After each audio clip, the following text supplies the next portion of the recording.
Yun. So sa video na to, turuan ko lang kayo kung paano magpalit ng gulong.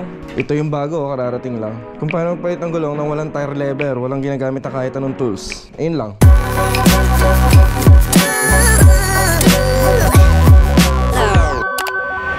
So what's up mga talong? At Melong na naman, nagvi-video. Eto si Kahel. Quick video lang. So, tulad nga sabi ko kanina, tutorial tayo today. Kung mapapansin nyo naman, sobrang pudpud na kasi tong gulong ko. Lagpas 1 taon na to eh. Binili to last year, January. March na ngayon. So, 1 year and 2 months. Okay na din, Innova CrossFit. Tumagal na din. Everyday yan, bike to work. Tapos every weekends, naglo-long ride. Pero hindi naman consistent yung every weekends. May mga weekends na pahinga. Pero gamit na gamit to, as in. Syempre, una sa lahat, tanggalin nyo yung lahat ng hangin na matatanggal nyo. Tapos pangalawa, ito yung dapat na lagi nyong gagawin pag wala kayong tire lever. Ayan. Ilagay nyo lang sa gitna yung goma. Unahin natin sa isang side. Lalagay nyo lang yun sa gitna. Tapos syempre, para malaman nyo kung nakaikot na kayo, ayan pala tandaan, no? Baliktad, kabila naman. Ayan, mararamdaman niya yan eh, na mapupunta sa gitna yung pinaka gulong niya.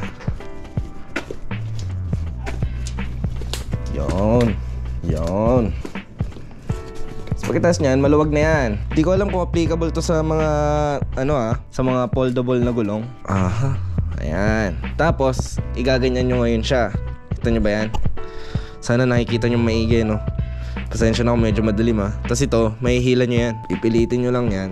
Siguraduhin nyo lang na nasa gitna. Yon. Yan. Maluwag na siya. Kasi may hangin pa. Pucha boblets. Yan, medyo tinanggal ang kulit ng hangin. Napipigilan ng hangin eh. Yon. Ayan na.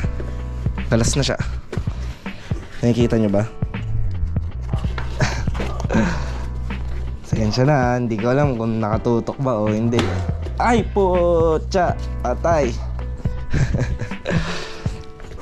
So ayan, natanggal nyo na yung, pag natanggal nyo na yung one side, ayan, tanggal na yung one side, tanggalin nyo na kabuuan. Divine. Ay, may nakalimutan tayong tanggalin. Tanggalin nyo lang yung screw na ito. Kaya palang ba ako may tae dito sa katabi. Lang niya kayo, Whitey. May tayo pala dito. At dito tayo gumagawa. Ay, nako. Ayan. Ayan, tapat natin sa ilaw. Saan natin ilaw dito? Yun. Pwede naman pala yun. Ano lang natin to? Wala pa. Tapos, ang tabi nyo muna. Ayan. Tanggalin ang interior. Kunin ang bagong gulong. Ayan na siya, maxi space mga kaibigan. Dati ako naka 2.1, balik na ako sa 1.95 ulit. Original stock ng hybrid ko, 1.5 talaga. Nung nataon na nagpalit ako ng first time ng Innova CrossFit na gulong, walang ibang available kundi 2.1 lang eh. Yung iba mas makakapal na. So mas pinili ko na yan syempre. Joke, mali ako. Huwag niyong uunahin yung interior. Unahin niyo to. Ay Diyos ko Melong. Pero syempre yung butas, ayan, nakita niyo ba yung butas? Isasakto nyo dito sa maxis para yun na yung palatandaan nyo. So isang side lang muna. Same thing. Ay sos. Ilalagay nyo lang yan sa gitna.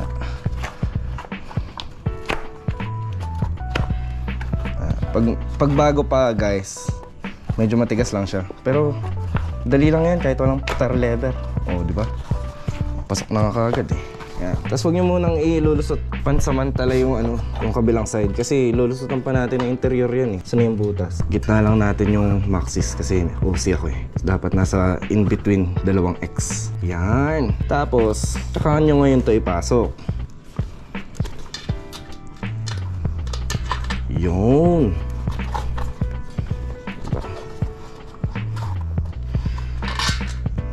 Disclaimer lang pala, syempre uulitin ko, palagi ko sinasabi, hindi naman ako eksperto dito guys pero itong ginagawa ko, it works for me.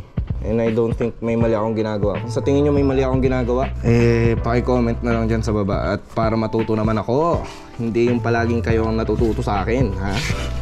Mga wala bear kayo. So ayan, pag napasok nyo na yung interior, ganun lang ulit. Isa-isa, slide natin sa gitna to. Op, naipit. Nakikita nyo ba? Diba? Hindi kailangan ng tools. Kamay lang. Yan ang maganda pag hindi tubeless. Tsaka, pag hindi tubeless, yung gantong may tawag dito nakalimutan ko na. Mabigat man siya, yes, may konting sacrifice sa weight. Pero mas matigas to, mas matibay to pagdating sa long rides. Sabi nga nila Ian Ho, mas gusto nila yung ganito kaysa sa folding Yung nag-agree lang ako dun. Yung last part ang pinakamahirap. So pag mas mahirap kayo, baliktad nyo lang ganyan, sabit nyo lang. Boom! Ayan na, pasok na siya. Diba? Panis, boy. Balik nyo lang to, screw nyo lang dyan. Uy! Oh ha? Diba sakto, sa gitna ng X nandun yung ano natin. Ma-access 6 letters di sa gitna nung pangatlo. Yan. Kahit hindi nyo muna masyadong sikipan to kasi lolobo pa yan. Lilitaw pa yan ng mas maigi. Maghangin tayo ng gulong. Baka kasi mamaya, yung mga beginner o yung mga newbie, kaya ako to ginagawa kasi baka wala naman kayong pera tapos mag-invest kayo sa mga tire lever. Although, mura lang naman yun. Pero gusto ko lang malaman yun na kaya nyo tong aralin na kahit walang tire lever. At least bawas pa yung dala mo pag magra-ride ka. Hindi mo kailangan magdala ng madaming tools. Although maliit lang din naman yung tire lever. Hindi naman masyadong sagabal sa sa mga dalahin. Ayan, hangin na natin. Kikita nyo ba? Tutungo ko lang. Yan.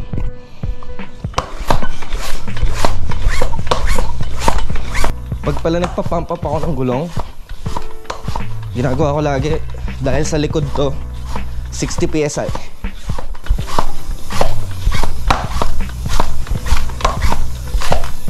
May 60. Palagpasin nyo lang ng 60 kasi sisingaw pa yan. Yun. Uy. Yun. Ito na siya. O, diba? Tigas. So, yun yung sinasabi ko sa inyo. Nakikita nyo ba? Diba? Lumitaw pa siya. So, dito nyo siya sisikipan. Tsaka hindi naman to kailangan masikip na masikip. Nipis ng gulong. 1.95. Sanay ako sa 2.1 So, ayun lang. Bilis lang, diba? So naka 2.1 ako sa harap, 1.95 sa likod. Panis, boy. Pag napudpud na yan, papalitan ko na rin ng 1.95 yun. So ito pala, isang magandang tip din kapag maglalagay or magtatanggal kayo ng gulong sa likod. Yung left shifter, kung naka 3x or 2x kayo, nandun lagi siya sa granny gear, sa pinakamaliit. Sa likod naman, naka-shift, highest gear. Nasa pinakamaliit na kaset, nasa 11T. Mas madali yung ipasok. Maniwala kayo sa akin, guys.